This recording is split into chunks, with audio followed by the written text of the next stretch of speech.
What's going on, everybody? Welcome back. I mean, it's not the greatest of streams in the world to do, but anyway, welcome back, everybody. Thank you for joining me. I appreciate you taking the time out of your what will probably be a pretty stressful day. I'm not naive to believe that. And yeah, rough day in the office. You absolutely could not be more true, Mark Sintic. A very, very, very challenging day in the markets, albeit. It is one that we called last night. We did talk about why it was going to happen, and pretty much to the minute, I think we called it as well. So not great. Let's understand why. I mean, we kind of know, but as much as we think we know, it isn't as straightforward as I think a lot of us were kind of hoping. Yes, Bank of Japan is still nervous. US obviously dumped on the back of it. What was interesting though is we'll talk a bit more. The Asia markets and the European markets actually were a bit like, well, man, I don't really care. Like, let's see where we get to with it. So we'll sort of get into a little bit as to why. And then I guess the big question that's going to be on everyone's mind is what happens next? Given the fact we've seen this capitulation down at 2.5% on BTC, overall market cap around 2.68, back below $3 trillion. Is it time to just go, do you know what? I can't take this anymore. I'm just going to wait till 2026.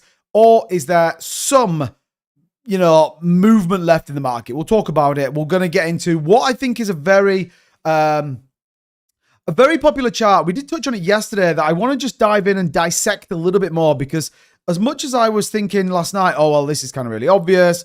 And we sort of, I sort of naively was just like, yep, this is kind of how it is. I want to just dissect it a little bit more and really sort of get into the potentials of what that could look like. Is there truly going to be big dumps on Friday, or is this all some sort of big, 4D chess play? As always, do me a quick favor. If you're on YouTube, smash up the like button to bring your all-time high. If you haven't already subscribed to the channel, I highly recommend doing so here every single day, bringing you the latest and greatest in cryptocurrency. And if you haven't already checked out both of my video updates from today, talking about the Bitcoin BOJ, concern, while at the same time giving you a quick update as to what exactly is going on with XRP as well, then you should absolutely check it out. And it is dead simple. Look, here we go. This is the channel that I think is worthwhile. While you're here, grab a quick channel membership. But look, go and watch this one. Definitely check out this one. Two very, very important videos there as well. And yeah, I think they're highly worthwhile having a look at. So as always, thank you so much, everybody, for tuning in. I appreciate you guys. Mark Nobi, welcome to you. Shabs in the building says market is cooked. Time to get ready for the next bull market. I hope I'm wrong, though. Yeah, same here. Beeves, welcome in. Tomato Pete, Robert Dover, Foz, Tim, Magic Craig. Share it out, everybody. Let's let everybody know that we are live. We're here. We're coming at you once again like Cleopatra. And welcome everybody, by the way, who's tuning in on TikTok as well. Thank you so much. I think you guys have got some like little cool. If you tap the screen, does it bring up some like little jazzy things when you tap the screen? No one's actually answered me yet. But yeah, does it bring up some like cool little jazzy things? Hopefully it does.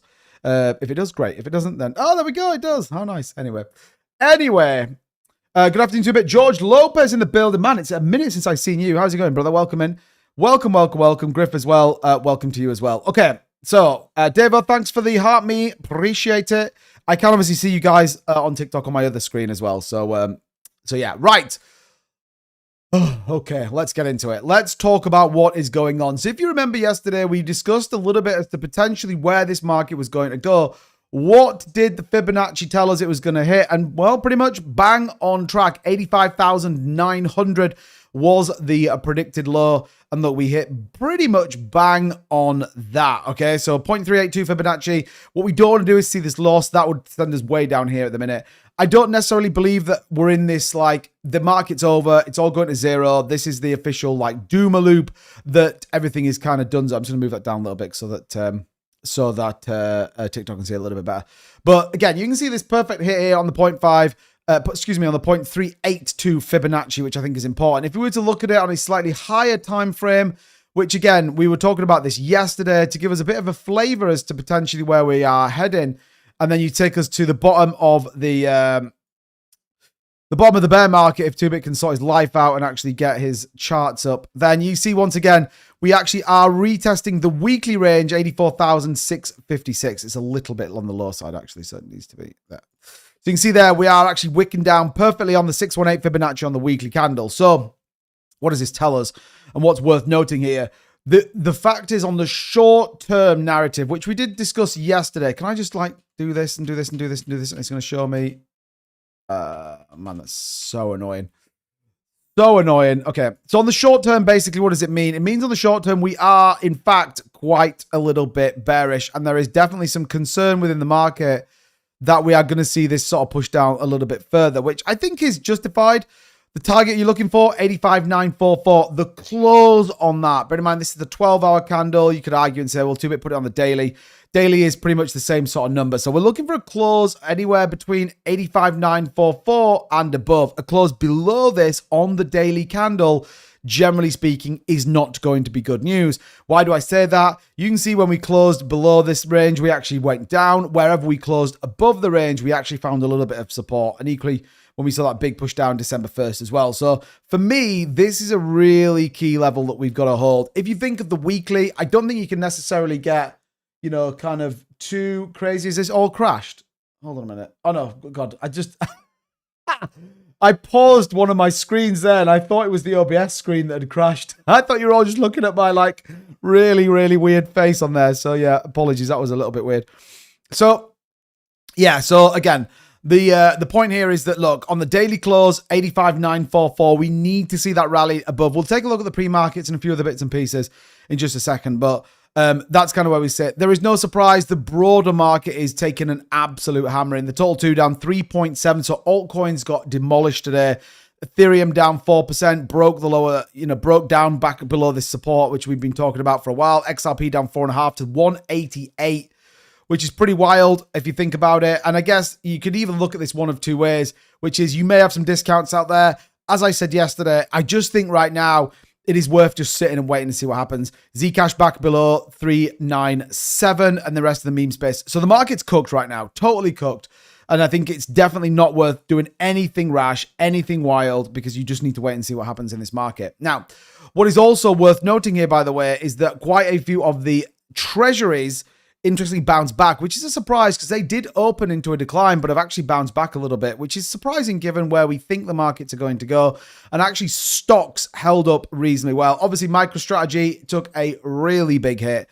People absolutely selling that off, as you would expect with Coinbase. So look, the fact is here that particularly crypto assets or crypto stock assets took a pretty big hit. The other one to think about, and I'm going to touch on this why it's important, is the Oracle Corporation. And again, this is important because this is the whole AI narrative that I think is the one big driver currently of where we sit in the market. So we'll touch a little bit more on that in just a thing. You think the Japanese counter traders priced in as of today? No, that's the problem. I mean, some people would argue, and we're going to dive into a little bit more detail on that, but I don't think it is. I think this is very much an AI move down, which is wild to think that we've got way more to come. But yeah, I don't think this is Japanese carry trade. I really don't, actually. I think this is an unwinding of AI, particularly things like the Oracle company, which has delayed its data centers, which already has something like $150 billion worth of macro commitments that they're now saying are going to be delayed, which means they're going to be fine, So I think the carry trade is probably going to unwind. Well, I think the front running of a potential risk on the carry trade is probably going to come later this week. I think people will wait for CPI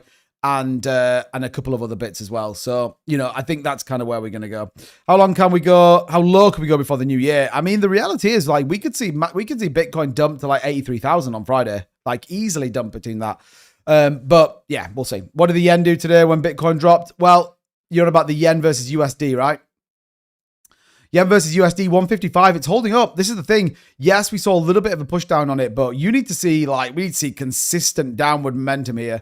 But this is why I'm saying this is where I believe this isn't the Bank of Japan unwind. This is like Oracle data centers, and I'll talk about why I think that is in just a second. So I'm not going to go through all of the altcoin markets. It's just what it is, right? Friday is the Bank of Japan rate decision, which a lot of people believe that, yeah, it's going to cause some pain in the markets. But yeah, my view right now, like, we could get worse. And I know people don't want to hear that, but that's just my opinion. And yeah, it looks like we kind of are. So I'll let's put the line on here for 85,944, which is like, let's say there. That's the line we need to close above in an ideal situation. So we'll keep close to this, but I'm not going to go through the broader markets. I want to walk through a little bit as to what, particularly when we come to the Japanese carry trade, I want to sort of talk about whether it is going to be as bad as people think it is or not. Obviously, we talked a bit yesterday about why, okay? So what is it? What are the potential risks? And we talked about this chart, and loads of people are sharing this chart, right? Loads of people are. They're all like, oh, I'm super dialed into where the Bank of Japan rate hike is going to go. And even I talked about this yesterday, but I was thinking about this last night and I was like, man, something feels off with this chart. Something feels off, and I don't get it. So I want to dive a little bit further into what happened on certain dates and what kind of played through, because I think there is a little bit more to this than meets the eye. Okay, so if we go back, for example, to March of 2024, because again, this is the first push down we see in the markets. We said Bitcoin went down 23%.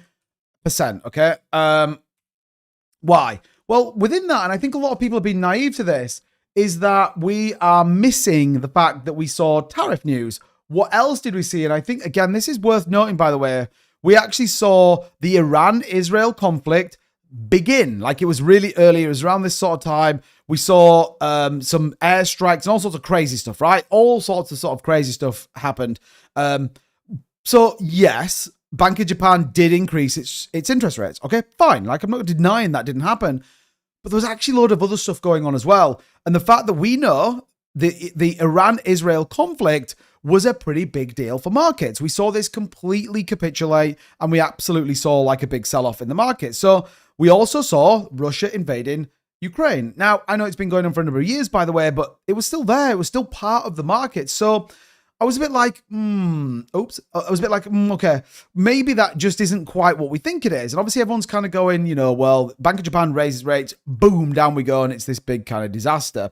Doesn't really necessarily feel like that's 100% true right now. And actually, there is a little bit more to this, and a little bit more, I'm not going to say science or logic, but a little bit. I can't unmute this. You could come out with the most bullish news and we'd still dump. I mean, we have got a lot of macro positives. I can't this is the thing with TikTok. It's so annoying sometimes. I can't actually unclick your comment for some reason, Calamari. I don't actually know why. I'll try and get in a minute. But yeah, running out of things to say now with these bear markets. I mean, it's just bad, isn't it? It is bad. So we next see the Wednesday, the 31st of July, 2024. Well, okay. Well, what happened on Wednesday, the 31st of July, 2024? Did we get anything that could be aligned to a market push down that is in line with, you know, the fact that we saw that we saw the kind of dump in the market? Okay, so what happened? Well, there was loads of Israel-Hamas stuff going on. So I don't know if you saw that, but the assassination of Ismail Haniyeh, which, if you remember, there was loads of these kind of missile things going through walls and all sorts of crazy stuff.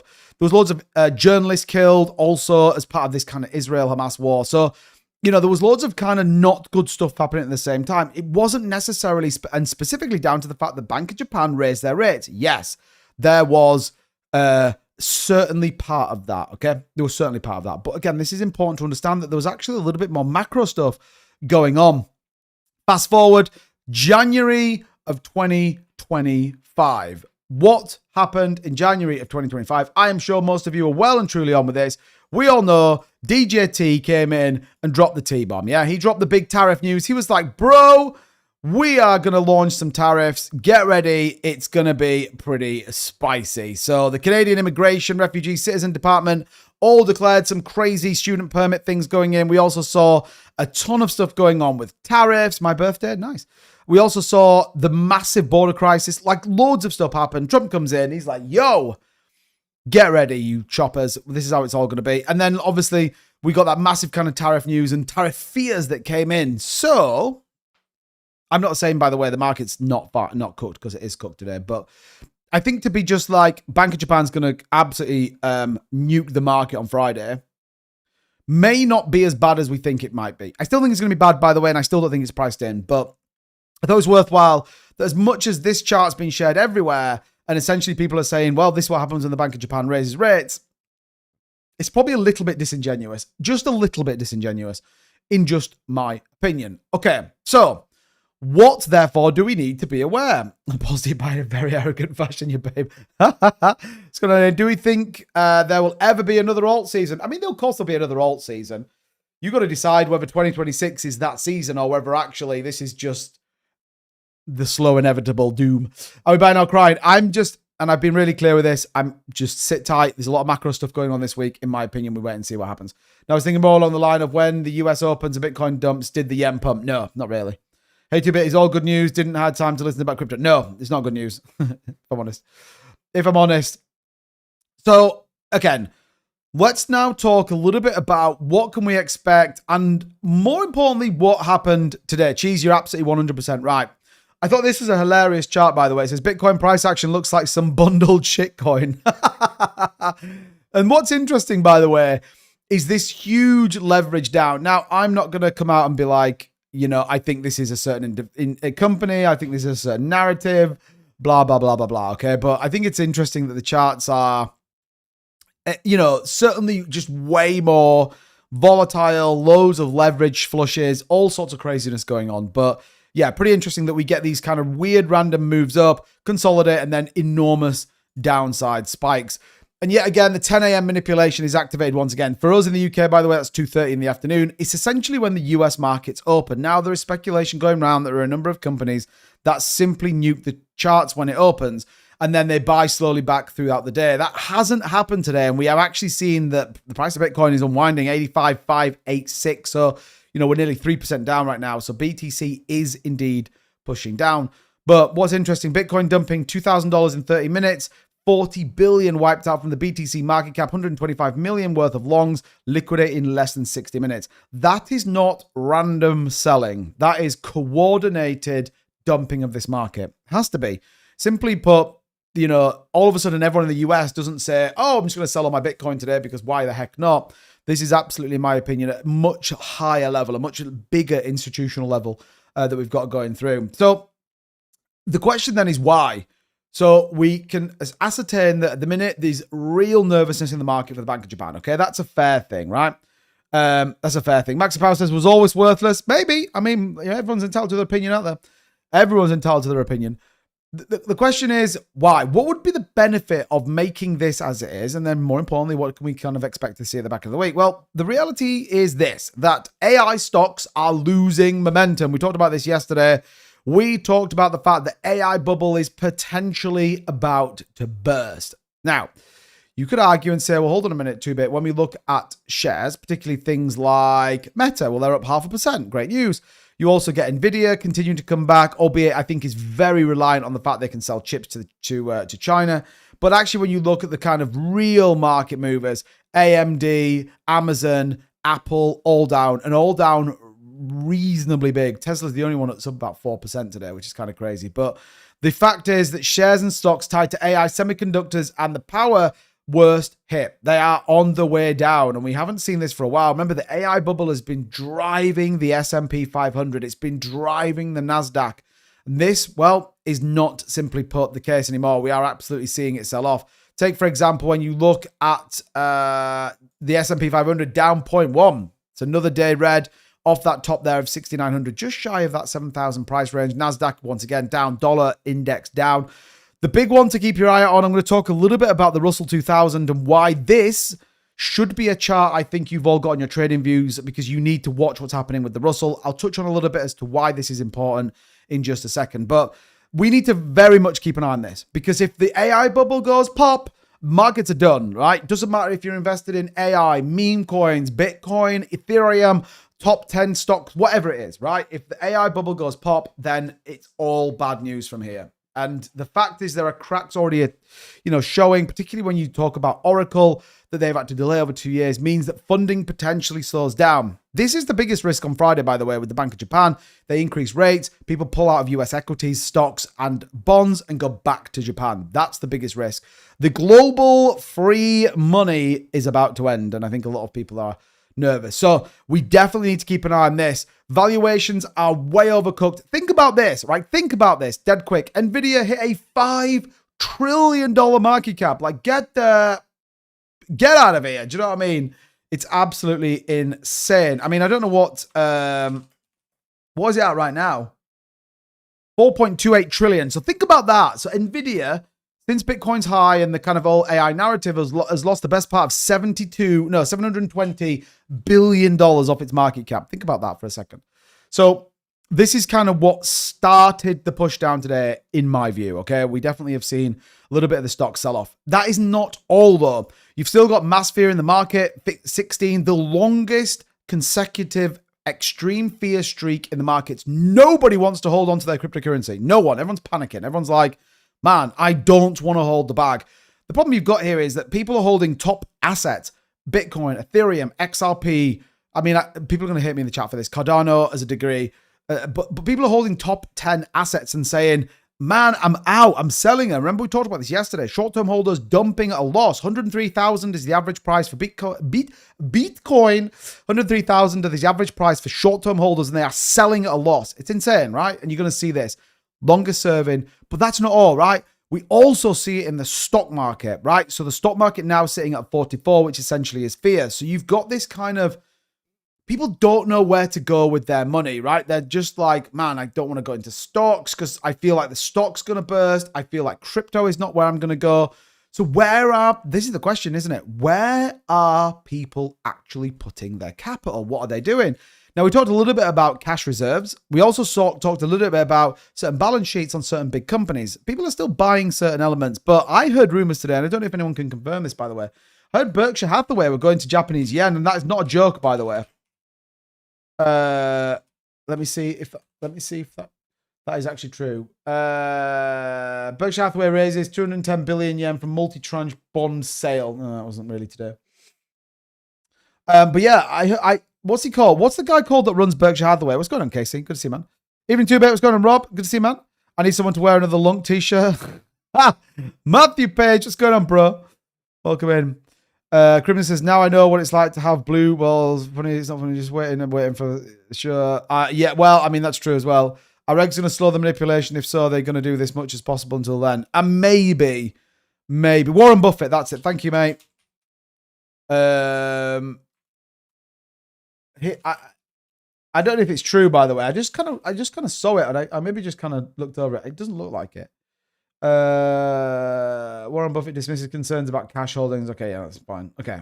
Yeah, okay. Maybe it's just a bit of nonsense that I saw. Maybe it's not true. But once again, definitely Dusty Hunt runs Berkshire. So yeah, so fear and greed in the stock market. Now, there is, as always, I try and be about as balanced as I can be, bringing you facts. There is some small elements of hope. We talked about this yesterday. So strong liquidity sitting between 80 and 85,000. So we may see this. We may see Bitcoin come down to 85K. I don't particularly want us. I want us to hold 85,944. That's the price we're looking at. But if we were to come down, maybe this liquidity zone is going to help out. I mean, I wouldn't count on it at the minute. That's my view. Future, what's going on, buddy? Welcome in. Welcome in. Good to see you, man. Warren Buffett's son. Yeah, it's about people. They can always give their money to me. I mean, that's also true as well. That is also true. So, yeah. So this is kind of where we sit, unfortunately, right now. And I guess, look, this is life. But okay, there is a couple of other bits that we need to be aware of, which is, and I talked about this earlier, the Russell that I want to touch on in just a second. So let me just click a few buttons and get this kind of squared up and sorted. Good. Don't forget, by the way, if you haven't already hit the like button and subscribe to the channel, I highly recommend doing so. I thank you so much for tuning in with me this evening. Also, hit the follow button on TikTok, you guys. We appreciate it. 75K is definitely a potential move to. I think we've got to break a couple of levels, which I would expect pretty strong buying to come in. But yeah, we'll see.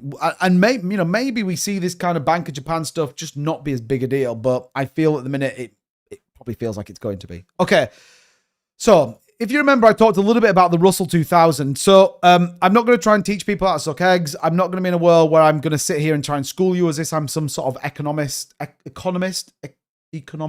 it? Economist. God, I sound like a right chopper. Economist, okay? However, the Russell 2000 is generally seen as a good indicator as to whether risk-on or risk-off assets are actually going to be good news stories. If you see the Russell moving to the upside, this is generally seen as more positive. The Russell 2000 tracks 2,000 of the lower cap tech coins. Therefore, you get an element of correlation between the Bitcoin price and or the cryptocurrency market and obviously the Russell 2000. Now, what's interesting here is this is the kind of play out of the Russell 2000 hitting brand new all-time highs. Now, you may be thinking, Okay, it says 2-bit my Mexi account won't let me put my money in anymore because you keep locked. Oh, really? I thought they'd opened it. Well, good news. If you are interested, check this out. If you are looking for somewhere else to go and do all your cryptocurrency good stuff, check out this particular link. Obviously, we're offering you some great opportunities to get in with this on that link specifically, depending on what you sort of want to do in terms of, trade opportunities. They've got all your favorite cryptocurrencies. Check it out. There you go. Link also in the description and in the Discord. If you want to get into the Discord, by the way, link in the bio. But definitely go and have a look and see what's going on over at BITUNIX. No KYC available all over the globe. Check it out. Worthwhile, in my opinion. Okay. So the Russell 2000, this is definitely where we generally do see, it's an indicator of risk appetite or volatility. So you have the VIX that tells us the S&P volatility is going to be pretty tasty. The Russell 2000 is a good indicator of potential risk on, right?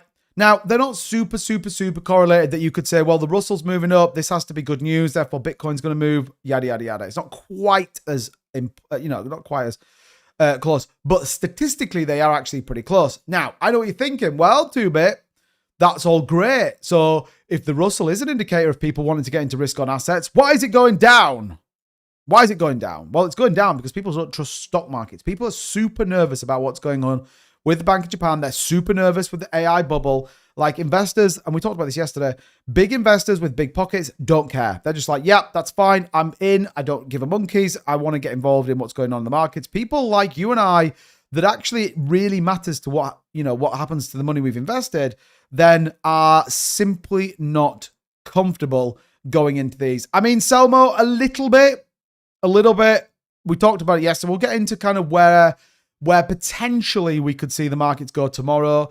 And remember, never financial advice, but you know me, I always try and keep you guys on as track as I can. So the Russell is down, which tells us that people don't have confidence in the markets right now. Do you know who does have confidence in the markets?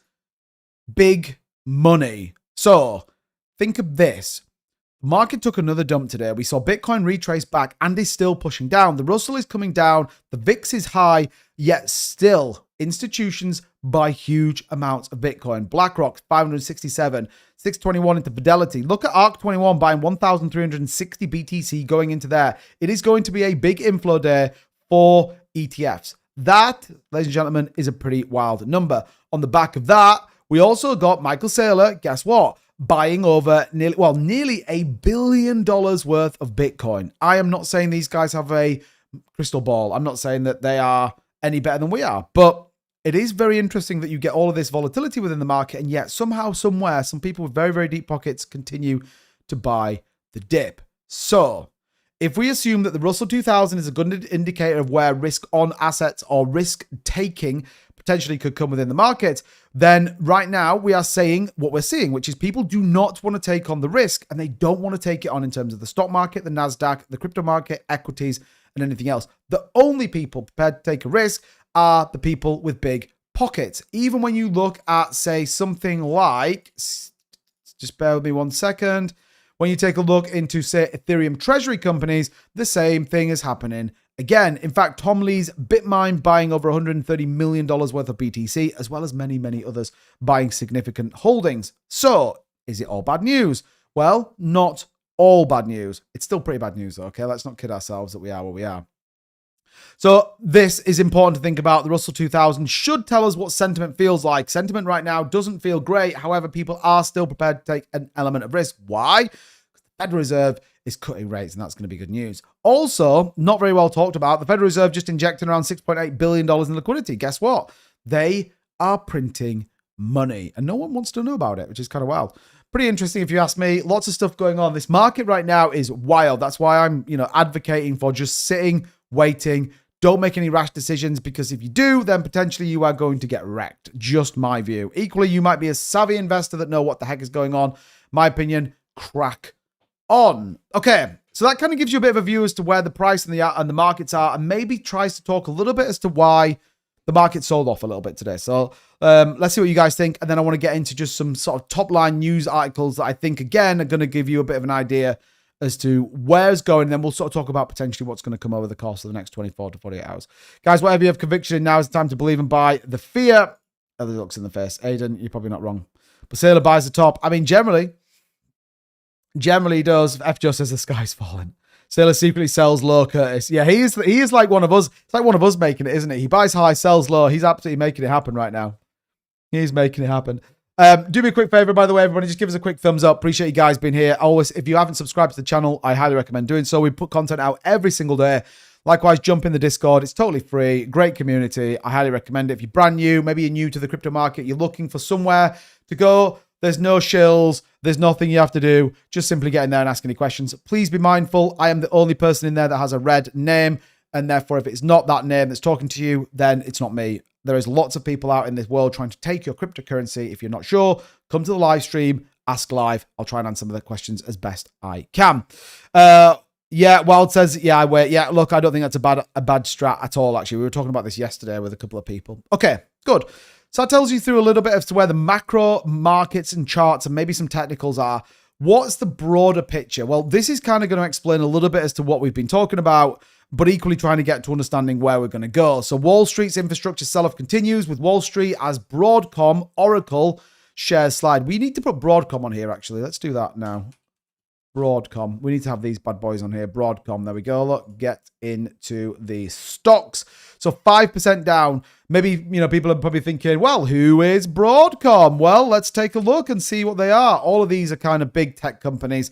They basically are global technology partners that support similar to Oracle, really, delivering transformative AI technology across cloud environments, data centers, and network systems. There is definitely, in my opinion, a correlation between data centers,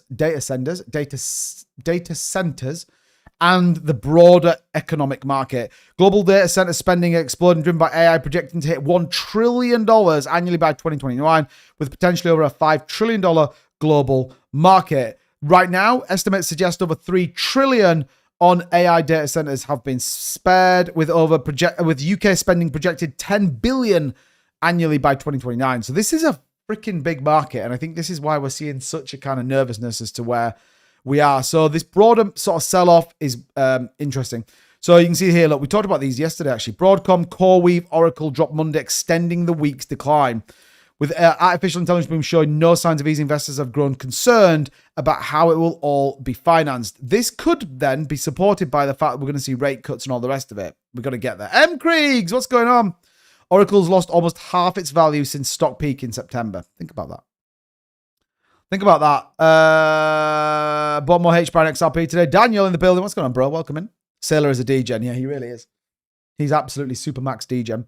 So, again, this is worth noting, by the way. So, if you're thinking, like, double tap the screen spot 2 bit. Dave, well, thanks, man. Appreciate that. Not selling. You know what they say. You lose money when you sell. And again, never financial advice. So, last minute shopping. I like your style, Kriegs. I like it. How's the tour, by the way? So keep your eyes on this, by the way. Lots of discussion going on, particularly with these three companies. We're going to start seeing a little bit closer to that. I know this is like a crypto channel, but I feel at the minute, and I said this on my Bitcoin update video, so many people have you believe that the crypto market isn't correlated to the stock market. It's just not true right now. It's not quite as profound. It's not quite as, you'd argue that probably the crypto market is way more volatile, but hey, good news, by the way, back above 86,000. You can all thank me later on. If we were to put the S&P 500 on, it's actually not a million miles away. Look at this, the push up, consolidate, the spike, and then the dump. So it's actually, this blue line is the S&P 500 and what that's tracking at on this particular time frame. Let me put that in one you can see there. So, this kind of gives you an idea as to where we are. So we definitely need to keep eyes on a couple of these key things to think about. But yeah, you can see the S&P 500 is rallying there. So this is kind of one of the other big things as well. So we've talked a lot about the Bank of Japan, cutting rates. This is what everyone's nervous about as well. So if you think about CoreWeave, Oracle, loads of these big AI tech companies, you can even correlate that back to something like Tether, which, by the way, tried to buy Juventus and they couldn't get it through. But the Bank of Japan is preparing with one of the largest portfolio unwinds in modern central banking, outlining plans to begin selling more than $500 billion worth of ETFs as soon as January 2026. This isn't about markets being dumped specifically. This is about people trying to front run what they think is going to happen. And I think that's always a dangerous game, in my opinion, by the way, because I think what can happen is that you can just get the total wrong end of the stick. Total wrong end of the stick. What's going on, Fairground? Green on the 1 hour chart, mate. Yeah, we're just talking about that. Back above 86k, which is, it's good news, 86k in it. It needs to be like, be better if it was like 150, but whatever. We'll move on from that. I guarantee the US wants cheap BTC. We'll see. I don't think you're probably wrong, to be fair. I think the US right now wants cheap a lot of things. And I think this is a way that they are going to drive the debt down, in my opinion. I talked about that before. But this is going to be a big deal. And again, this could be just people front running, people buy and sell ETFs all the time. 500 billion, is it the biggest thing? No, got to think. If we looked at the fair, let's take a look at. So the largest ETF market caps, just to give you an idea of some of what the scale looks like. The 100 largest exchange-traded funds ranked by assets under management would be Vanguard's S&P 500. This, by the way, gives you a scale of where I think people are freaking out just a little bit, and they maybe shouldn't be as freaky. $869 billion is sat under the Vanguard S&P 500. You got 725. 725. Is that billion or million? I think that's million actually. 720. Is that billion or million? What? Is that, what number is that? Is that billion? That's million, isn't it? 869,326,000. Yeah, I think. So, yeah, these are the top 100s, even down to the lower range ones where you're sort of talking about 60 million in a number of these. So it's a big old market. It's a big old market is the ETF market. And I think this, again, is important to think about, specifically when you're looking at, say, something like Vanguard's S&P 500. Yeah, market cap, $613 billion on that is pretty insane. So, all right, yeah, 500 billion is a pretty big unwind, but it depends where it is, doesn't it? Which we won't really get. So, worthwhile noting. And then, sort of, I guess, to the point that we were talking about, which is the total title of this stream, which is, are we in the danger zone? And, well, I mean, it's hard to say no. But we obviously need to see some stronger moves. So Bitcoin dropping to 85K, market high 75 as the crucial support zone. We've talked about that a number of times. But what are the things that could drive this? Long-term holders are now exiting positions rapidly. That's strictly speaking not true. We know they're taking profits. We looked at this yesterday. But global liquidity is rising. The problem is at the minute, while you've got high rates on US stocks, US bonds, no one's going into Bitcoin. If you can go and get a 10-year US Treasury for 4.17% returns, why are you going to come anywhere else? Well, you're not. That's the fact of the matter is you're going to go over there. Why are you going to risk BTC on here? The other thing as well to note, Axe21, what's going on, bro? The other thing to note, by the way, that I think people are just selling off is that there is a debate right now that Aave is struggling for liquidity. So worthwhile sticking that on your radar as well. Can you see a stock market crash? If you go into recession, yeah, definitely. I think if the AI bubble goes pop, then yeah, you're in for some pretty big pain. Don't forget, I think it's like 47% of the stock market is driven by the Mag 7, like the AI narrative. Like as much as you look at the S&P 500 and you say, well, it's skyrocketing, it's certain elements are skyrocketing. But again, worth noting here that look, Bitcoin does need to hold this. I think it's a little bit high, by the way. I think it's what we said, 85,944 is where I believe we need to get. Traders are closely watching, though, the 75K level. This was previous resistance and may now act as support. And actually, we've talked about this, is a big support here at this lower range. If you break this down, certainly down 75K, you can see it down here, which, hopefully we don't get there, but, we'll see. We'll see. Mike, are you advertising your what? Give me a clue, Craig. I don't know what you mean. Oh, right. Okay, you mean that. Okay, I'm with you. I get you. Now, it is worth noting, by the way, that as we sort of walk through a lot of this, it all could become quite bearish. And it's only bearish if you are in a world that, A, you're over-leveraged, B, you've invested too much money. But is there good news? Is there anything we can kind of cling on? Anything? You've got all this kind of news that people are coming in. Everyone told us the bull market was fine. It was going to be all right. 2026 is going to be the hero year. Well, think about this. There is actually a lot of capital flowing into certain companies right now, particularly in the AI and energy sector, which I thought was interesting to share with you guys. You can see some of these VC investment rounds and some of the money that's actually going into it. So, for example, look at that top one. Savnet is an AI identity security, raised $700 million. These are out of the crypto market. But I think at the minute, you've got to be in a world where you keep your eyes on the crypto market, but understand the macros that sit behind it. And I think wherever the stock market and S&P are risky, then, you've seen it. But look at some of these. Unconventional AI, 475 million. Fearvo Energy, 462 million. You got K2 Space, raising 250 million, like loads of big tech going into this. Generative AI, lots of money is flowing into some of these big projects. I don't expect you to know what they are. I don't even care what they are. What it does tell me, though, is that there is still money going in, that the AI bubble might not be at the point of bursting just yet. However, certainly when you look at some of these stocks, you look at the Japanese unwind and you look at where we sit in terms of Oracle and data centers, they're the things we need to keep an eye out for. They're the things we need to keep an eye out for. And I think if we do, we might be okay. I'm not saying that Bitcoin's going to rally to a new all-time high. That's not what I'm saying at all. But it is worth noting specifically. Right. Good. Good. Yeah. This is fine. Fine. Okay. Good. Vern, what's going on, bro? Shall I report it or block it, or have I missed something? What are you talking about, Craig? I have no idea what you're talking about. At all, actually. So just shaking weak hands. I mean, that's possible. But equally at the same time, you need to be mindful of the fact that so many people would say that. And the problem you've got is that Bitcoin is doing the downtrend. So, you know, people say, well, we're shaking out the weak hands. We're getting rid of these people. Yeah, well, that could be true. But, you know,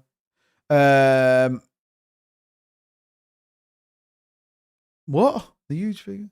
Oh, no, it's fine. That I was asking what that number is. Trust me, Craig, that's not my number. You think I've got 869 million in assets? That's not me, mate. Take about 6 zeros off it and you might get somewhere near. But yeah, no, it's fine. That's not me at all. That was the number I was asking what that number was. In fact, that's what's in Vanguard's ETF. So I'm cool with that, by the way. I'm cool with that. It's like, it's definitely not. Nothing to do with me. But yeah, the risk of by saying, well, it's a buy the dip event. It's a, you know, shaking the weak hands. I'm not saying that's wrong, by the way. And you trade how you want to trade, but you know, you got to be mindful that, you know, we're significantly down. You know, what are we down from our all-time highs? 40%. So it's a, you know, 47% retracement. People would say, hey, it's not very often we saw 47% retracement and bounce back to break new all-time highs. That is the stark reality of where we sit right now. And actually, if you look at this, we're probably closer. No one wants me to say this, but I'm going to say it anyway. We're probably closer to the bottom than we are to the top. Does that make sense? If we were saying, well, 75K is potentially the low, that's actually not that far from where we sit right now. You know, another 12% dump, 75K. You know, do we go lower? Maybe 65 potentially, but yeah. Sorry, it's a reply. I was so busy reading the comments. Obviously didn't hear the question. Yeah, it's fine. It's fine. What's going on, Peace? Good to see you, man. Welcome in. Welcome. With the billions upon billions invested in data centers. Scratch, you're not wrong. And I think this is something that we need to probably stay a little bit nearer to as to what's going on, because I think that is going to drive it, the spending that's going in. And if we see a slowdown in spending in data centers or delays, which is exactly what we've seen with the Oracle data centers. They're only delayed 2 years, but man, is it taking a big hit on the markets. People are just totally losing it and freaking out right now. So yeah. Yeah, I saw that Fairground. Pretty wild. Yeah, XTC is booking the trend. I'm not going to lie, Curtis. XTC is making it happen right now at 5.6%. Asta, though, is not at negative 11.98%. But yeah, XTC is going green. As is the FTSE, by the way, which is a miracle. But hey, Zebek, obviously, a little bit green as well. So yeah, not the worst. Not the worst, shall we say. If you have paper on the side today, is it an opportunity? Do you think? Yeah, do you think this is as low as we're going to go? See, I have a little bit of nervousness that I think we go a little bit lower. That's just my view. So we'll touch on that in just a minute. Get your thoughts and get things ready. Callum's in the building. What's going on, buddy? What's going on? I was going to try and find what the Oracle... I don't want to see balance sheet. I want to look at Oracle CapEx spending. Can we see that? Can we see CapEx spending for Oracle? Oracle now expects capital expenditure will reach around 50 billion the fiscal year ending May 2026, a 15 billion increase from its September forecast. So they are actually spending more money. That's kind of interesting, isn't it?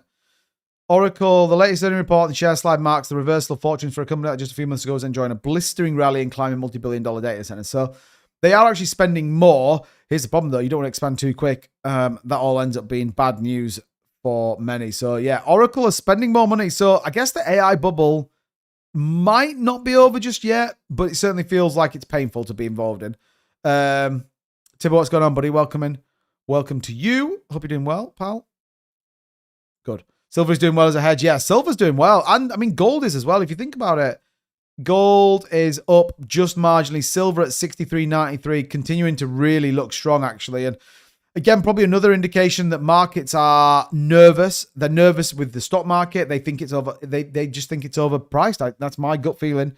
And I think you're going to have to get something from... you're maybe going to have to get something from Trump, which may be the stimulus, maybe something else. But yeah, we will see. We will see. Thank you for the heart, mate. Appreciate it. Appreciate it. Now, one of the things that happened today, I don't know if you guys caught this, but Stephen Mirren was talking today, talking about a couple of key things, really. So shelter inflation, he believes, is going to be the thing that's going to drive inflation down. So one of the key components of inflation indices is shelter, overpriced, lack of houses. He also talked about core non-housing service inflation. So not really specifically that people believe it's tariffs and all the rest of it. And then goods inflation, which is then in terms of goods prices have been relatively less likely to rise than other index components since the turn of the century. Consider the timing shown in figure 3. In corp goods, PCE appears the increase coincides with the imposition of tariffs during this year. However, the consumer price index, the upturn began middle of 2024. We don't target CPI, but it contains useful information. So he was kind of pretty optimistic about where the markets were going to go, and he didn't really give too much away in terms of where he felt the markets. But I thought it was an interesting interview. I thought there was quite a bit in there. And I think he's very much bullish on the market should come down and that they should see further decline in the interest rate or policy rate. Whether they will or not is a different debate. Good. Good stuff. Okay, well, let's keep close to what's happening with BTC. We will obviously take a quick look at what we have coming up tomorrow, which is non-farm payrolls. Also, unemployment data is going to come in tomorrow, which looks pretty flat in fairness. Looks pretty flat. I mean, people are expecting a little bit more for November's consensus on non-farm payrolls being a bit worse, but retail sales could be interesting. It'll show whether the Christmas push is going to be worth it or not. It could be interesting. We get a little bit of manufacturing data as well. So yeah, again, not like super crazy news, but could be interesting. Okay, right. Let me close a couple of these windows down. If you got any thoughts, opinions, questions, then feel free to ask away in the chat. We'll sort of hand it over to you guys and see what you guys are thinking, where you are in terms of what you think the market's going to do. I'm always curious for your opinions. Okay, just joined. What bullish narrative did you run with today? I didn't run with a bullish narrative. I didn't yesterday, actually. We actually called this dip perfectly. I can't believe you didn't short it. Can't believe it. We called it perfectly last night. Called it perfectly. BTC futures are down, by the way, significantly, so I expect that. Shorting is the easiest way to get a quick return. I mean, maybe. Feels wrong, though, shorting markets, doesn't it? Just my opinion. I hope it dips a little more. I can put in a few quid more in. Marky Mark, bullish. I've been short since 116, waiting for 63 Bitcoin to go low, and then take a bounce from 74k. Yeah, Zach says silver doing well. Mine is my day trade of the day. Fair play to you. I mean, look, we got a little bit of a bounce back. I mean, it's nothing crazy, but once again, would finish above the line that I'm hoping that we finish on. Whether that's actually going to play out. I mean, you could argue you've got a pretty interesting M pattern playing out. What does the M pattern generally do? Answers on a postcard, please.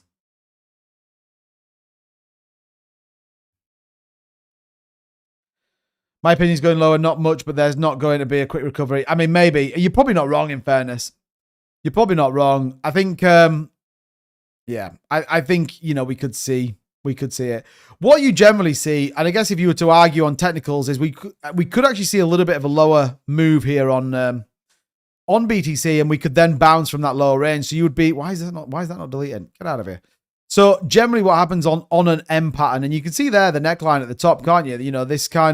This idea that would be the kind of upper range. You would argue you come in, and this then becomes the bottom range. So this becomes the potential floor that you're looking for a bounce off. So, if you were playing out this pattern, the M pattern starts here. So you'd go, you would expect then maybe us to bounce. Where does the bounce potentially come in? 83.5. Does that tell us that we might get to that point? Maybe.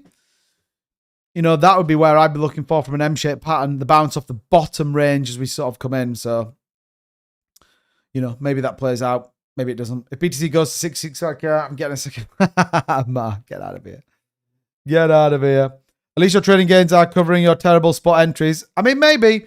It depends, though. It depends. Like I said, everyone's entitled to their opinion. I'm one that does not disclose a lot in terms of where I bought, sold. I just don't think it's a good way and good practice. But yeah, ECB and the Bank of England rate decision this week. Yeah, expectations are BOE is going to reduce rates, but we have to, I think is a fair assumption, by another 25 basis points. If you saw Keir Starmer in PMQs, it was kind of interesting that they were essentially saying, you know, this government, we're super proud of it. It's reduced rates by X, Y, and Z. So I think they do it again just out of expectation. And yeah, ECB will probably cut. They held last time, if you remember. So yeah, I'd expect them to cut as well. So 74% expectations that they cut. So yeah, we'll see. Yeah, Friday, that's the big one. The big one that everyone's panicking about, the Bank of Japan interest rates, which essentially is pricing in that they are going to increase it. The debate would be, is this, and I don't think it is, by the way, which may be unpopular, but look, that's life. I don't think this is pricing in the Bank of Japan interest rate hikes. I still think it's going to come, as we've seen before, and I do think it pushes the market down. The debate, though, will be how far. That's the kind of thing that we have to be mindful of. Are we selling XRP this week? Darren, what's going on, buddy? I mean, you know, I've always kind of been in this world. It's, by the way, not financial advice. It never is. Remember, we have a disclaimer now on the channel so that you can see it there. Look, it's not financial advice. But my view would be, you know, you've got to do what you think is right. I think there's a lot of positive reasons to be holding XRP. I think there's a lot of stuff that XRP has that maybe other cryptos don't. So, you know, and equally my view a little bit is kind of see what happens in the market. You don't want to see too long, in my view. Yeah. Okay, so spam the chat too, but still never read my messages. What did you put? I did. I brought XDC up. If you're asking about the XDC chart, I did bring that up. Are you on about the Solana and Algorand running out of validators? XDC chart. I brought it up. If you didn't look at the XDC chart, but I did bring it up. Definitely. Definitely. I have it here. Look, I actually said it was up as well. I'll buy XRP below $1. I mean, some people think it's going to go, you know, some people think it might go below that. But I mean, I don't see it personally, but hey, when the US cuts rates, the market prices it in before. Do you not think the pricey the rate hike in? I mean, maybe Andy Smith, maybe. But remember, the fact is that everyone's expecting it. But when it happens, it's the knock-on effect of it actually happening. Because don't forget, this isn't just we're going to raise rates. You will just see that loads of liquidity will come out of the US markets, particularly in things like the US Treasury bonds, and these will obviously then see a little bit of pain. A lot of people could just take their money back to the Japanese market as well. So it will be about 0.75%, I think, as a base case. So yeah, we'll have to wait and see what happens. But you know, maybe people don't, maybe people do. I don't know. Potentially, we'll see. We'll see. What was that just beeped? No, I did not see that bit, Curtis. Where have you put that? XDC chart bullish. 2-bit the XDC chart. Increase, yeah.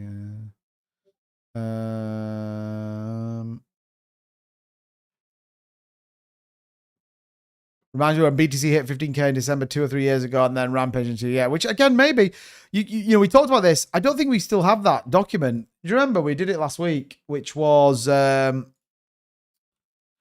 if it's there. I wonder if it's actually there. Will it come up as like a save thing or not? Oh, that's disappointing, I think.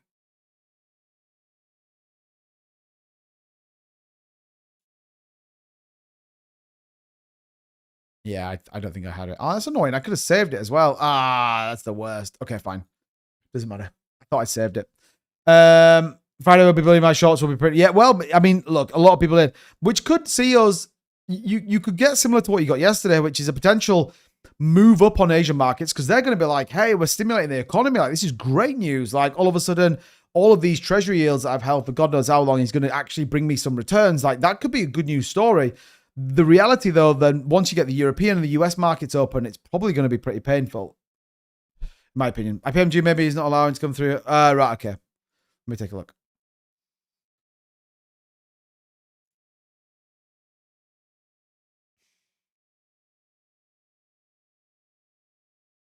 Oh, really? Yeah, I did. That's definitely not on the. I don't think that's on there. This last done with XRP will be the last one you'll ever see. I mean, maybe, yeah. Sold crypto, bought soybeans. Dusty knows what's up. Two, the midterms coming up next year. Do you believe that Trump administration will want to keep the markets going? Yes.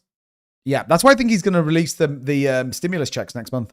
No, next year, sorry. Yeah, 100%. I mean, think about it. If he loses the House, I think it's right. I'm not super clued up on all that. Then they won't be able to get any policy stuff through. So yeah, I absolutely believe that they will want to keep doing that.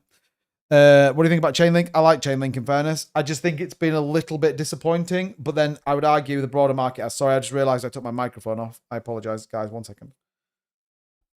1 second. I'm just moving it to that. I feel like it might just be a little bit of a what is it there? A slightly better one. But yeah, I actually think Chainlink's pretty good. Go and look at their interlink that they've got and kind of how it links through the Ethereum chain. Pretty interesting. What about if the market bounces because all of the shorts waiting for the news? Well, I mean, look, the fact is you could definitely see that. You know, market makers could come in and do it the other way. I feel like that might not be the case. Equally, I mean, look, you could argue and say, well, maybe they're just setting it up specifically to come and do that. It's a wild ride, isn't it? It's a wild ride. Let's take a look and see what markets are pricing in right now. This is not the one I wanted to see, actually. This one. So as you can see here, if we look forward to the 7-day, this will give us an idea of where markets are right now. No one is pricing a market push up. So look at this. If you said Bitcoin drops to 84,000, cumulative 27 milli, that's next to nothing. No real long leverage in. However, look at this. 90,000, $1 billion gets wiped out. So people are short in this market right now. And look at the orange that's in here as well. So people are definitely shorting and shorting relatively big as well. So blue is 25x leverage, light blue 10, which is all the way up here. Look, you got 50x and 100. So people are pretty heavy on the shorts, by the way. Look at Bitcoin here on the 7-day. What does that give us? Yeah, you can see here, look, people are very much short in this market right now. So you could argue maybe like in some sort of parallel world and parallel universe that maybe market makers say, hey, well, there is a ton of liquidity sat at this lower range. Like, let's see what we can do. But equally, I think they'd be more likely to push prices midweek. I think they'd be more likely to push markets higher midweek and then come in hard on Friday and use the narrative of the Japanese unwind to push markets down. That would be my, I mean, I don't want to say ethos, but I think that would be the best way to inflict the most amount of liquidations, in my opinion. Not financial advice. It says double buy position on tulips. Nice. Man, excuse me. It's terribly rude of me yawning. So yeah, so here's liquidity as well, which I think is important. We can take a look at why is that on there? Let's take a look at the week ahead. Just to give us a bit of an idea, because here's the other thing to note as well. Market makers won't do anything if there's no liquidity. So we're going to have to see some liquidity build over the course of the next sort of 2 or 3 days. So, you know, I mean, it wouldn't be crazy to not expect this market to push a little bit tomorrow. Why? You would get people to believe that there is an element of optimism going to return. People may say, well, I think the market priced it in. I think the Bank of Japan rate cuts were priced in. That's why the market's come down. Like, don't be surprised if you actually get a little bit of a run back up, you know. Don't be surprised at all, because that will then allow long liquidations to get liquidated again. Longs to be liquidated again. That's what I kind of mean. Let me look at that. 667 million, another day that we see, you know, $572 million of long trades wiped out. See you later. Adios. And then if you look at it from an exchange, what does that look like? You know, that's not the worst day at the office, is it? Bybit 175 mil, Binance 176 mil. Pretty interesting. Thursday pump for the weekend dump. Well, I think however you look at it, Friday's sort of the narrative to think about. CPI, I think, is Wednesday, right? Someone correct me if I'm wrong, but I think it's Wednesday. Oh, Thursday. Yes, you could get a rally. Well, what's expectations? Forecast 3. So CPI is not going to be the craziest of numbers in the world, but you could see you could definitely potentially see a rally tomorrow into Wednesday and then a dump Thursday, big capitulation Friday, Bank of Japan. Again, it might not necessarily see the Bank of Japan's unwinding. It might just be that they'll take that opportunity to push markets down lower. Maybe. I mean, we'll have to kind of wait and see. The macros, certainly, if we were to close above this line, feels okay. I think this line, well, look, you know, my theory right now on this play would be, you know, would be kind of what we said, really. Is there any way of doing like, you know, where you just like click, click, click, click, and click? Doesn't feel like it, does it? It's kind of annoying, really, but hey. I just have to do that. But yeah, that'd be my view. You know, the M-shaped pattern bouncing off this lower range is probably where I'm at right now. But we will see. We will see. All right. Good. Good. Keep the questions coming, everybody. Give me your thoughts, opinions. It is nice to see BTC push back above 86,156. Still 2.28% down on the day. But look, that key level that we've sort of hoping we might get. Fingers crossed. Sean says retail interest is still on. Yeah, retail doesn't care about these markets. Mark Williams says I've taken an ETH long. Ooh, interesting, Mark. An ETH long. What are my thoughts on that? Well, let's play it out. I mean, interestingly, it's slightly below the support range that we've got. And you could get a reversal. I mean, you could get a reversal here. Look, this would be interesting. Raise back above. Look to retest the higher range. The 20-day exponential moving average, if we can break above that. Where would I picture this going, though, is probably the bigger question, isn't it? Where do we think this ETH would go? Where do you... I mean, personally, right? Personally, I think I'd wait for a 280 retest before that push back up. But, I mean, if the market comes back, it depends where you took the long from, by the way. If you took the long at the lower end of around 2,900, then that's probably not the worst trade. But, yeah, I mean, potentially if the markets roll over a little bit, you could see us push down. However... I mean, look, if you're in an ETH long, depending on what you got in, probably doesn't look like the worst trade right now. RSI still slightly oversold. Yeah, maybe not the worst thing. Okay, get out of here. Get out of here. Yeah, I mean, interestingly, I mean, I might be tempted. I could be tempted to take a long from probably this lower range, 83.4. Maybe we set that up tomorrow. Maybe we set that up tomorrow right here. This is where it's at. Remember, if you are interested, check out BITUNIX. Link in the description. Check it out. Or get in the Discord. Links are all in there, by the way. 2932. I took my long. 2932 on ETH. Oh, I mean, yeah, that's okay. That's okay. Well, let's take a look at the pre-markets then. I mean, it's always a little bit worse on a normal weekday because the market's only closed not long ago. But let's see what the after-hours views are looking like. So, way less volatility coming in. Let's see the VIX. So the VIX is marginal. So at the minute, you could argue and say it looks like a bit of a nondescript day, to be honest. So you're looking at any macro news. Hong Kong Stock Exchange probably feels like that's going to dump, so be careful. If you look at that HSI looking like it's going to be down 1.34, so they may well sell on the back of the Bank of Japan stuff, so be careful on that. FTSE looks like it might print a little bit. So you could get a short sell-off on the Asian markets, and then you could probably get maybe a hold on the European markets. The big question will be what the US markets do, which at the minute, they look reasonably flat. VIX looks low, but it's hard to tell right now. Hard to tell. BTC Futures is down 4.7. So BTC Futures does look like it could be painful, but we've seen crazier things happen. Hope Asta can turn around. I mean, I've seen a bit around Asta. I feel like they've launched it, but man, that is a painful looking chart right now on Asta. It really is. And do you know what? What would be what's the sort of thing for me is, I feel like no one's talking about it. Everyone was like super hyped. Let's call them the cabal. And then now they don't care about it. They're back to bull posting about the bull run, which tells me that there is certainly a concern-ish with that one. Can it turn around? Yes. Does it have good? I haven't checked the decks and what that's doing right now, but yeah, I mean, I sold all my Asta like back here somewhere. I think when it pumped a little bit, I was like, yeah, I'm done here. So I'm not holding super crazy amounts of a lot, holding top end altcoins, which I argue would be multi-cycle, ETH, Solana, XRP, holding stablecoin, just kind of seeing where we go to it. But the big one I thought might have performed better. I mean, it's only down 3%. World Liberty Financial, not seeing too much going on there. Lots going on with American Bitcoin, which is interesting right now. But mining does feel like it's not a bad narrative to be holding on to. What about SHIB? I've got SHIB down here. I mean, right now, you just don't want to be anywhere near meme coins. Meme coins are painful. So, yeah, I mean, down at 7,850s.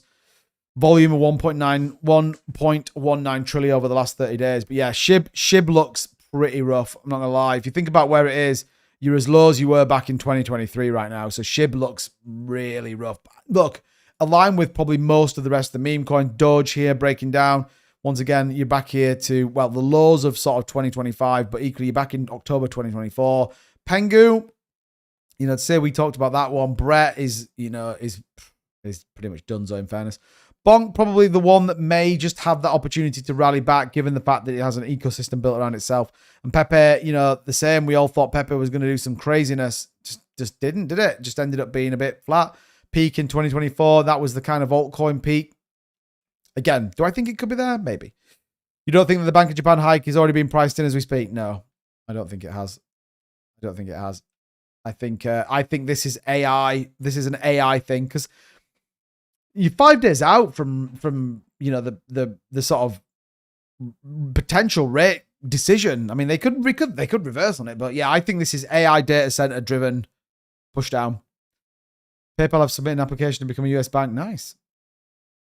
So I'm not going to say that 100% of that is not priced in. Probably not, but I don't think you could say with relative conviction that this dump today is all because of the Bank of Japan, because this Bank of Japan thing's been going on for weeks now. I think it's just becoming more and more obvious. I think, potentially you will get nearer the time, you probably see a little bit more volatility. But yeah, I think this is an AI data center nervousness on valuation dump. And I think the fact Oracle today sold off tells me that's right. That's right. XRP market cap, US only 10 mil under 277 high. I'm not worried. Just enjoy Christmas, New Year's, come back into it. 2026, Bannier confirmed. Well, I mean, that's it. A lot of people do think 2026 is going to be good news. The problem is if it goes too low and if we see too much leverage get flushed, no one's going to care about 2026. Everyone is just going to sit back and go, fine, I'll wait for the next bull run. 2020, what would it be? 2029? 2030, something like that? Javier, I think you got a scammer in the Discord. I'm on it. I'm on it. Who is it?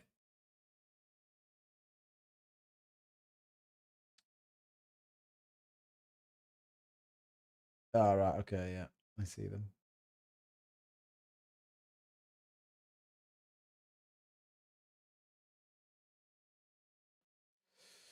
Dealt with swiftly.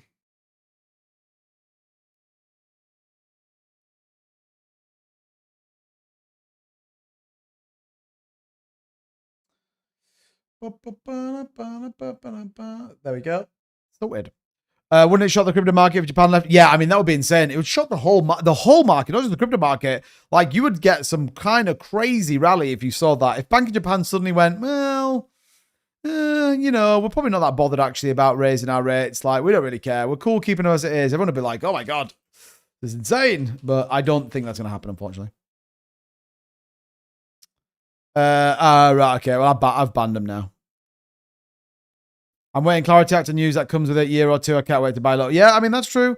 That's true, maybe. But yeah, look at this. Japan finalizing $117 billion in extra fund to stimulate the markets. That's what they're doing.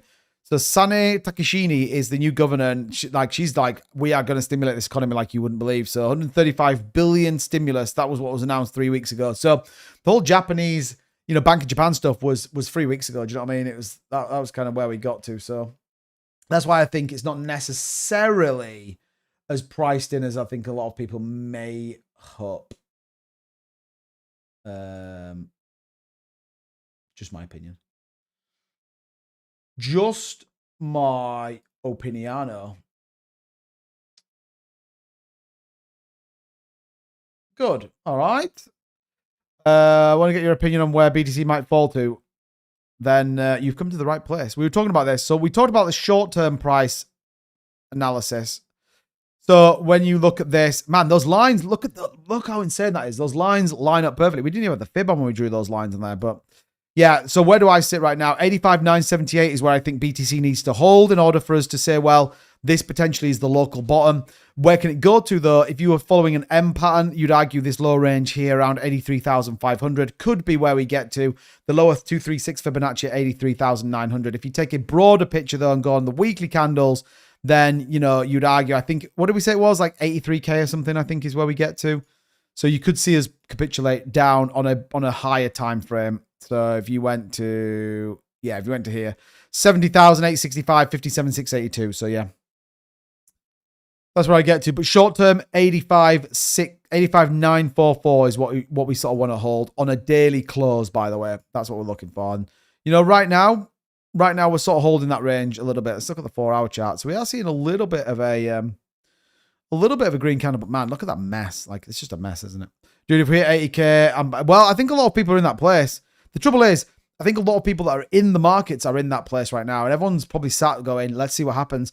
You need new people to come into the market. People that have never bought crypto before. That's how we sort of see the markets push a little bit. But yeah. Some said Jake Claver wants an elephant. Fair play. I don't know if he did or not. My friend bought more XRP at 188. I wonder if I can start a new bag in my core wallet, Elipal. Weirdly, I've got an Elipal wallet on the way. It's been shipped. I'm hoping it's going to be here this week. I'm actually going to review it. Yeah, I'm going to review it. The other thing as well is, I haven't checked that actually. Maybe. Man, where is that? Do you remember I had a code? Where is the code? Oh, there it is. Do you remember we were looking at this the other week? I wonder if it's been. If not, then we might try and do a bit of a giveaway. My Johnny, a little piece. I don't know what that means. Let's have a look. Let's do that one. Add. Check out. Discount code. Oh, it does. It still has 61 bucks on it. Oh, nice. Maybe we can do that then. Maybe we can do that. Shop now. 61 bucks. What could we get for 61 bucks? Titan 2. What else have they got? Products. Elipal Titan. Oh, 69 bucks. Oh, that's just the card. An Elipal Titan Mini is $79 for a cold wallet. Oh, maybe we kind of do a bit of a YouTube members thing. Maybe we should do that. I'm assuming it's just a wallet, yeah? Ooh, oh man, this like comes a crazy thing. An ultimate cool Web3 cold wallet allows you to have full control of your crypto assets. Be able to access your assets easily whenever you are. Nice. Maybe we do that. Bear market, you selling, falling knife. I mean, I'm already 50% in stablecoin. I said this before, so I have already exited what I would deem as my fringe plays, and I'm probably more stronger conviction players. XRP, Ethereum, Solana. The only one that's a little bit undervalued that probably should have done something is AVAX at 12 bucks is insane. But hey, it is what it is. 2-bit, he always says, if you're going to eat an elephant, eat one piece. Oh yeah, that's a proper saying that. How do you eat an elephant? One bite at a time. Tomapi. Is that even still going? Man, bad news. It's bad news. Oh, dear me. Yeah, I mean, that's why I stopped looking at all them, because I just thought they were all nonsense, if I'm honest. Like, it based, thank you, Vern, I appreciate that, man. It was it was based on nothing, and whenever you base stuff like just on hype, it's never going to end that well, is it? In my opinion. Never going to end that well, so, yeah. Look, fingers crossed we can hold on to this. We need a pretty good day in the markets tomorrow. Let's hope we get it. Yeah, that's going to be the big question, isn't it, right now? Chuck Norris. Chuck Norris. Do you think Chuck Norris even likes crypto? I don't know if he does or not. Maybe he does. Maybe he does. Right, let's take a quick look at... let's just take a quick look at the news. Anything coming in right now? President Trump says he will consider a pardon for the CEO of privacy-focused Bitcoin wallet Samurai. Okay. NASDAQ prepares filing to extend stock trading hours to 23 hours on weekdays. Wow. That's interesting. That is interesting. What's this? New statement. The Senate Banking Committee spokesman confirmed my reporting from this banking GOP will not hold a market structured market this year. Chairman Scott and the Senate Banking Committee have made strong progress with Democratic counterparts. From the outset, Chairman Scott's been okay, so they're not going to get that passed through. So we're not going to get any real support for the markets at the minute. Certainly not through a kind of institutional ones. But yeah.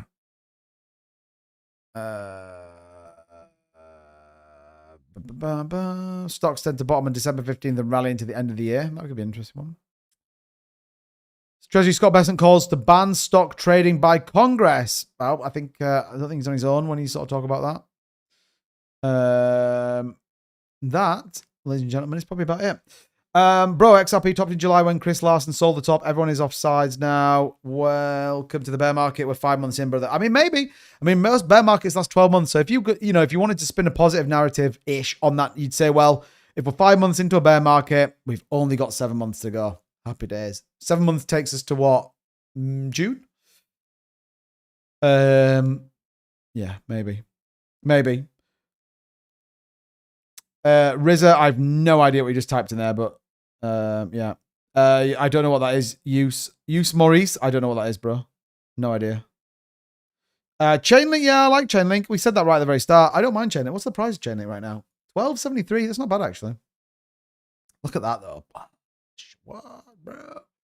Bro, Chainlink. I mean, if you were in a world of, and this is the big debate, isn't it, right now? And I've got some content coming out about this, but the debate is, if you think 2026 is going to be a big year for crypto, then, this is a blessing in disguise. Kind of doesn't feel like it, though, at the minute, does it? Kind of doesn't quite feel like it's a blessing in disguise at all. It feels a little bit more like it's a a painful ride, but look, it is what it is, unfortunately. We've got to stay positive, though. Well, not positive. We don't need to be deluded positive. I just feel like it's better to be slightly positive than it is to be negative in life. It's just a better way to be. Just my opinion.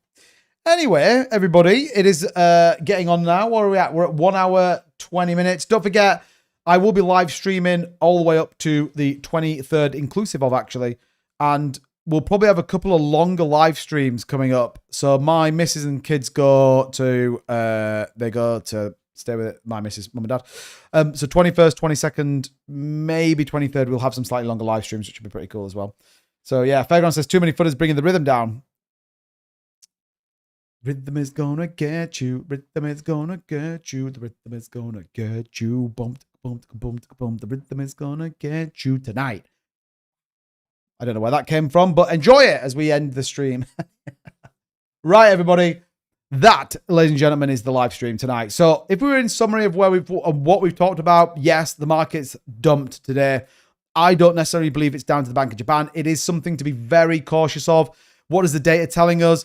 That we should expect, in my opinion, a probably slightly larger push down from the Asia markets, contrary to what we got last night. I think European markets probably hold. The big question is, what will the US markets do? That, I think, will be dependent on the data we get on jobs and the jobless claims numbers. As always, though, I'll be back at the same time tomorrow night to walk and talk through all the things going on in the market, take your questions and get an opinion of what you think. If you want to catch all of what's going on this channel, do hit that subscribe button, hit the like button, go and check out all the very content, all my videos, shorts, and everything else. Likewise here on TikTok, like I said, grab hold of some of the content that we're putting out and jump into the Discord. It's totally free to get involved in there. And again, just a good place to come and hang out and talk all things crypto. So until tomorrow, thank you so much for watching, everybody. I appreciate you guys. Have a great day. I will see you guys back here tomorrow. Same time, same place. Maybe not as bullish as we have been. Take care.